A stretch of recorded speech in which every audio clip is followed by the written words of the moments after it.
no livro de Lucas, livro de Lucas, capítulo 23. Aleluia. E o versículo de número 39. Amém. Um dos criminosos dependurado ao outro lado dele. Aqui é extremamente o ato da crucificação. Um dos criminosos dependurado ao lado dele zombava. E esse cara estava dizendo: então você é o Cristo? Salve a si mesmo e também a nós. Mas o outro criminoso o repreendeu e disse: você não teme a Deus, nem mesmo ao ser condenado à morte? Nós merecemos morrer por nossos crimes, mas este homem não cometeu mal algum. Então ele disse: Jesus, lembre-se de mim quando vier no seu reino. E Jesus lhe respondeu: eu lhe asseguro, hoje você estará comigo no paraíso. Amém? Feche os seus olhos, por favor. Senhor, nós te celebramos, te agradecemos.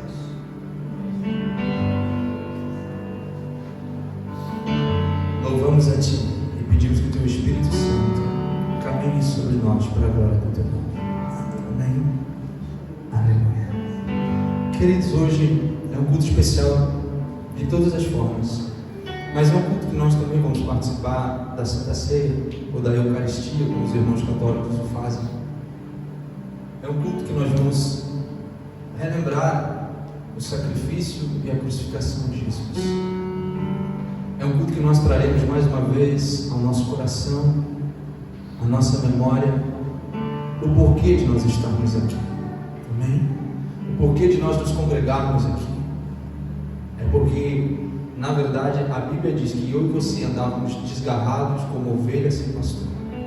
Todos nós estávamos nos desviando, cada um seguia o seu próprio caminho. E o problema de seguir o seu próprio caminho é que a Bíblia diz que há caminhos que para o homem parecem bons, mas o final deles são caminhos de morte. Então Deus desceu a essa terra na forma humana. O apóstolo Paulo descreve de uma forma tão linda, um dos textos mais apaixonantes da palavra de Deus, que é a kenosis, ou seja, o esvaziamento de Jesus.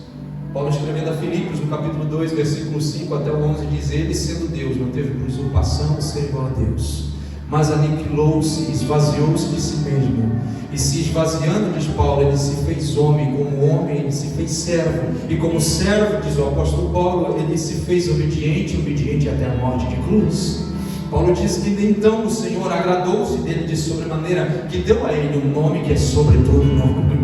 E diante deste nome, Paulo diz que todo joelho no céu, na terra, embaixo da terra se dobrará, e que toda língua há de professar que Ele é o Senhor, para a glória de Deus Pai. Amém, queridos? Esse Cristo que se fez homem habitou entre nós e caminhou por aproximadamente 33 anos e meio pelas empoeiradas terras da Palestina, e que ao final do seu ministério encontrou uma cruz que não lhe pertencia à minha vida e à sua vida. Mas a Bíblia diz no livro do profeta Isaías, no capítulo 53, que Ele tomou o nosso lugar. Amém?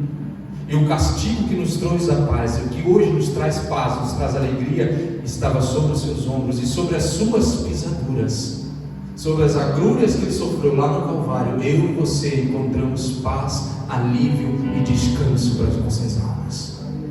Amém? É sobre esse Cristo que caminhou na empoeirada Palestina há 2000 anos atrás, que exerceu o seu ministério e ao final dele encontrou uma cruz.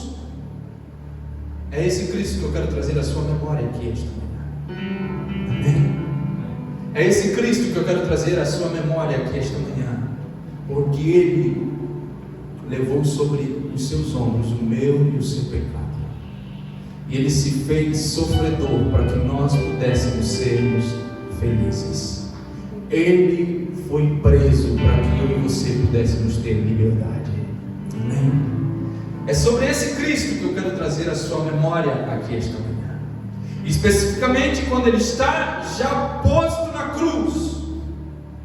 em um monte que ficava ao lado de fora da cidade de Jerusalém, um monte transliterado para o nosso português, quer dizer, o Monte Caveira, porque era um lugar, o nome já era sinistro, era um monte que a sua silhueta era uma caveira, e era nesse monte, e foi nesse monte, que havia uma cruz esperando Jesus, e ele foi posto nessa cruz, às 9 horas de uma fatídica sexta-feira, essa mesma que uma vez por ano a gente se reúne e come bastante peixinho, e colocaram ele sobre essa cruz, aproximadamente às 9 horas da manhã, depois de ter açoitado praticamente a noite toda. Ele já estava um fiapo humano, já havia padecido sobre os açoites dos romanos, já havia sido escarnecido pelos próprios da sua família e da sua sociedade e da sua religião. 9 horas da manhã ele estava posto nessa cruz e foi levantado ao céu. E a cruz, aquele dia, estava ensinando algumas coisas para a humanidade. A primeira delas, a cruz estava revelando não os pecados de Jesus, mas a cruz estava revelando os nossos pecados. Amém? A cruz estava revelando os nossos pecados. Quando o ladrão que estava posto ao lado de Jesus, à sua direita aqui, posteriormente a tradição dá o nome dele de Dimas, ele se volta para Jesus, depois de um discurso acalorado do que estava à sua esquerda, que estava se vitimizando e dizendo: olha, nós viemos parar aqui porque a sociedade nos oprime, nós viemos parar aqui porque as leis romanas são severas, nós viemos aqui porque as leis judaicas nos oprimem, nós viemos aqui parar nesse lugar porque a família nos colocou aqui, nunca nos oportunizaram. Era um discurso cheio de vitimismo, porque quando nós não olhamos para a cruz, quando nós não contemplamos o Cristo da cruz, a nossa vida toma um discurso vitimista, nós culpamos a Deus e a todo mundo pelas coisas que estão nos acontecendo. Quando os nossos olhos desfocam da cruz, nós adotamos um discurso vitimista, dizendo: olha, o que está acontecendo na minha vida é culpa da minha família, o que está acontecendo na minha vida é culpa dos meus pais, é culpa do meu cônjuge, é culpa do meu patrão, é culpa da sociedade, é culpa do partido de esquerda, é culpa do partido de direita. Nós adotamos um discurso vitimista quando tiramos os nossos olhos da cruz. Mas quando nós olhamos para a cruz, e foi o que Dimas fez, ele estava aqui e ele fez assim, o discurso vitimista foi embora, porque a cruz revelou não os pecados de Jesus, mas revelou o pecado dele, a falta dele. E Dimas olha para o colega dele e fala assim: ei, fique quieto, fique quieto, nós estamos aqui porque merecemos estar aqui. Nós tivemos as mesmas oportunidades, só que nós jogamos fora. Nós priorizamos uma vida de desvaneio, uma vida desregrada. Nós priorizamos fazer aquilo que não agradava a Deus, aos nossos pais e à sociedade. Por isso paramos aqui. A cruz tem o poder de revelar o meu e o seu erro. Amém? Agora fique tranquilo, porque a cruz, ao ponto que ela revela o meu e o seu erro, ela aponta a cura, o remédio para o meu e o seu pecado, porque a cruz nos leva direto para o olhar de Jesus, e o olhar de Jesus é um olhar de amor, de brandura, é um olhar de acolhimento. E esta manhã, se você olhar para a cruz e ver os seus erros, ver o seu pecado, além da cruz, você vai encontrar um olhar de misericórdia, de amor e de acolhimento daquele que está sobre ela, que é o olhar de Jesus. Amém? A cruz revela os nossos pecados, mas Jesus revela o nosso perdão. Amém? Olha que lindo isso. A cruz revela, dentre outras coisas, o senhorio de Cristo. E eu não me canso de pregar sobre isso. Não era um qualquer que estava na cruz, era o próprio Senhor, o Deus Criador de todo o universo, que estava se esvaziando, entregando a vida dele em resgate da minha e da sua vida. Paulo, quando escreve a igreja de Romanos, no capítulo 3, versículo 23, ele diz que todos nós estávamos em desordem com o nosso Criador. Toda a criatura havia pecado e estava destituída da sua glória. Mas o sacrifício de Jesus nos aproximou com o nosso Criador. Amém? A morte de Jesus nos trouxe vida diante do nosso Criador. Amém? Escute, olha que interessante. A cruz revela o senhorio de Cristo. Enquanto ele estava posto sobre ela, o Dimas olha e ele não vê um Cristo desfigurado, como eu cantei aqui, que os quadros pintam com um semblante de dor, triste, desfigurado, por outros não. Quando ele olhou para Jesus, a Bíblia no seu original, ela expressa realmente quem é que estava na cruz. Quando Dimas olhou, ele soltou uma expressão que foi captada pelos evangelistas que escreveram os 4 evangelhos. E eles escrevem no grego koiné da época, dizendo que Dimas olhou para ele e falou uma expressão, dizendo Kyrios eleison. Amém?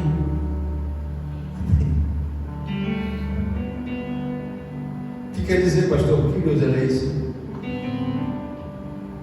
Talvez eu já tenha dito a essa igreja.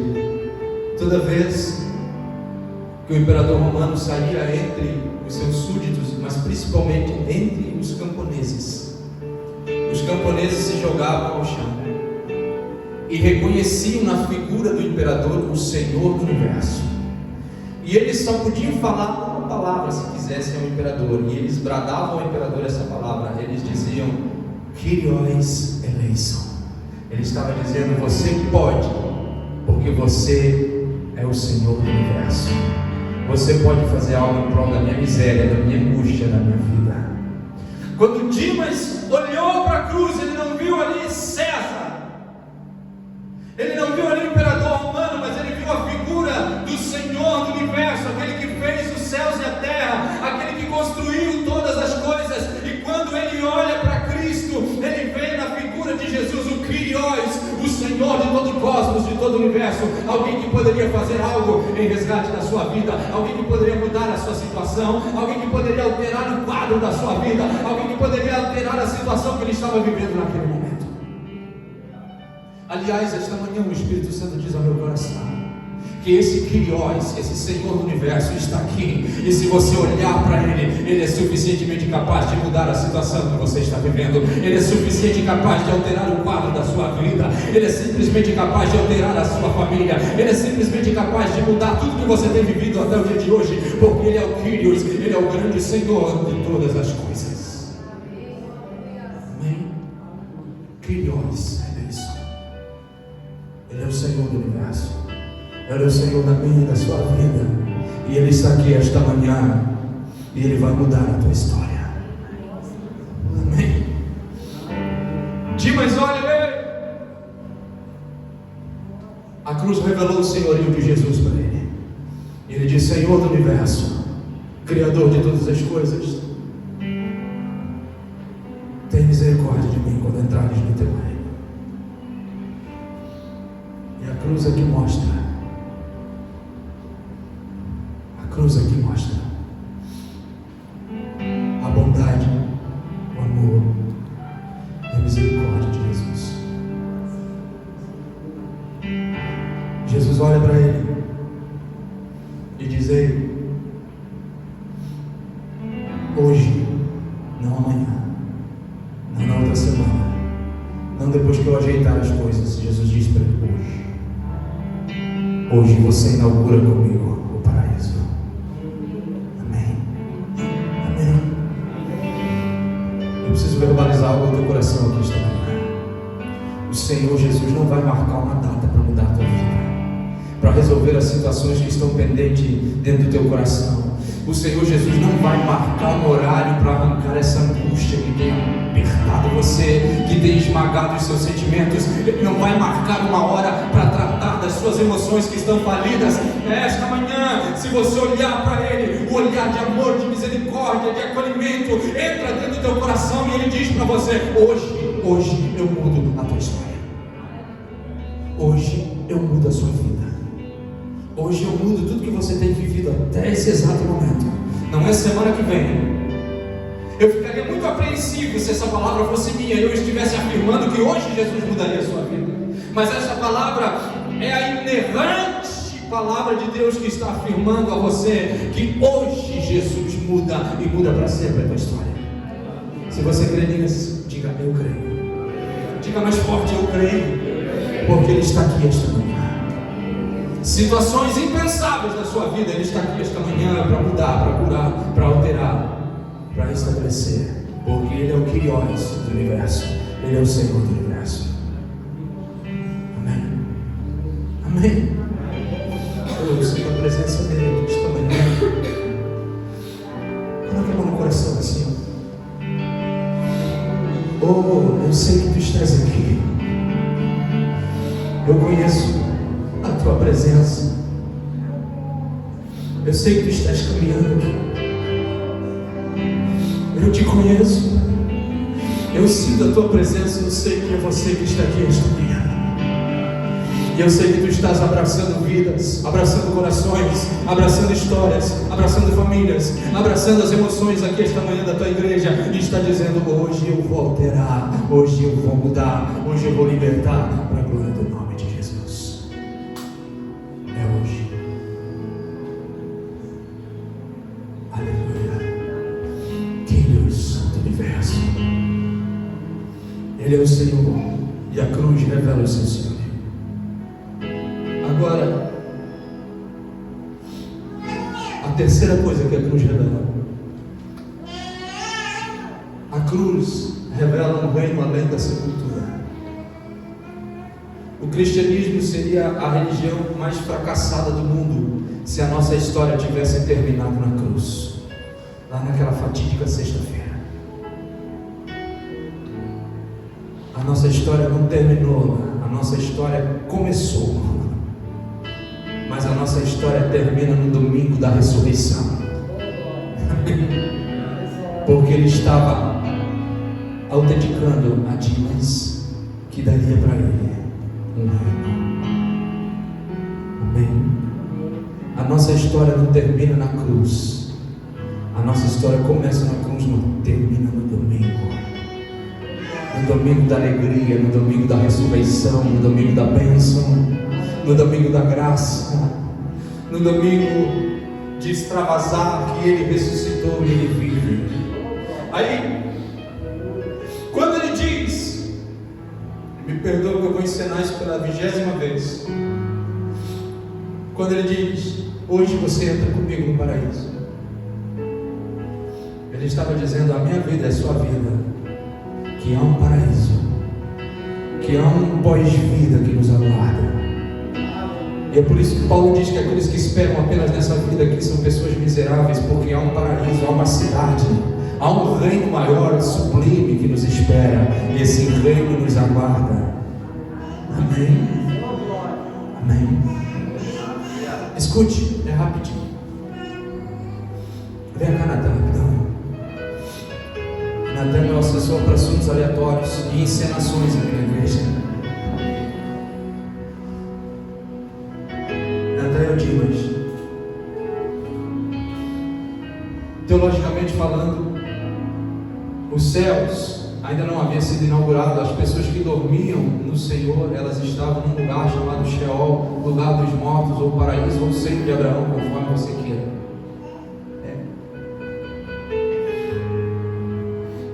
E aquele dia, aquela sexta-feira, 3 horas da tarde, quando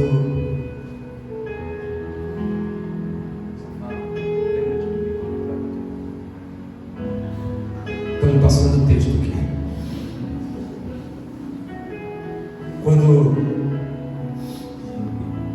às 3 horas da tarde, Dimas olha para Jesus e fala: lembra-te de mim quando entrares no teu reino.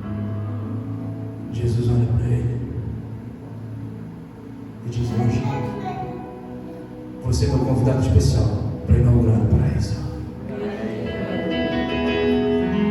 naquele momento, a Bíblia diz que eles expiraram, ou seja, a morte dele. E Jesus pega pelas mãos de Dimas e vai até a entrada do paraíso. E vai até a entrada do paraíso. Aleluia. O Salmo número 22 diz que houve uma conversa com Jesus que estava lá de fora e com o anjo que guarda o paraíso que estava lá de dentro. E Jesus, quando chegou, já não mais como servo sofredor, mas como general que havia vencido a batalha, ele chegou e deu uma ordem dizendo: levantai, ó portas, as vossas cabeças, e levantai os portões da eternidade, e deixe entrar o Rei da Glória. E os arcanjos guardião do paraíso responderam lá de dentro: quem é o Rei da Glória? E Jesus dá um brado lá de fora dizendo: é o Senhor poderoso da batalha, Ele é o Rei da Glória. Esse Salmo 22 é demais. Aleluia. E abre-se os portais do paraíso. E Jesus entra com Dimas pegado na mão, caminhando, e Dimas aqui, ó, sorrisão, faz cara de espanto, olhando para todo mundo.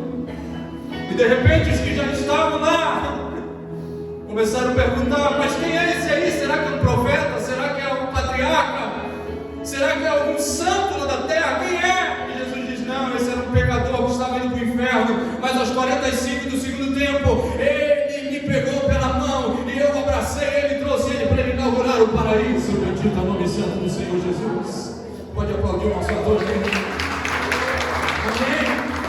Eu quero terminar a minha prédica aqui esta manhã dizendo para você que o céu não foi preparado para outras pessoas, a não ser para pessoas assim como a minha vida e a sua vida. O paraíso não está aguardando pessoas com auréolas na cabeça. O paraíso está aguardando pecadores que se arrependem e reconhecem Jesus e querem ter a sua vida transformada e vão morar com Ele para toda a glória. Fique em pé, por gentileza, que eu já passei do mundo.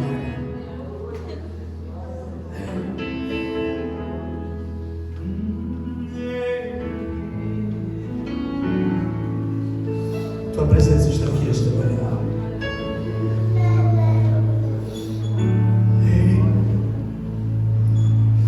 Eu quero alegrar o teu coração esta manhã e dizer que o paraíso que Jesus inaugurou com Dimas e todos os outros santos que já estão lá, ele foi preparado para pessoas como eu e você, pecadores cheios de falhas, pecadores cheios de imperfeições, mas que reconhecem que Ele é o Senhor e que Ele é capaz de mudar a nossa vida, Ele é capaz de mudar a nossa história. Amém? Eu quero orar por vocês também. Enquanto a Priscila canta o Senhor, eu vou pedir a você que esta manhã ore com quem está ao seu lado. Ore com quem está ao seu lado. Celebra Jesus esta manhã. A presença dele está aqui. A bondade dele está aqui. Eu vou pedir para o Walter liberar o Natan para ele abraçar o Charles lá atrás. Aleluia. A bondade do Senhor está aqui esta manhã. A bondade do Espírito Santo está aqui esta manhã. Nós estamos celebrando a sua presença.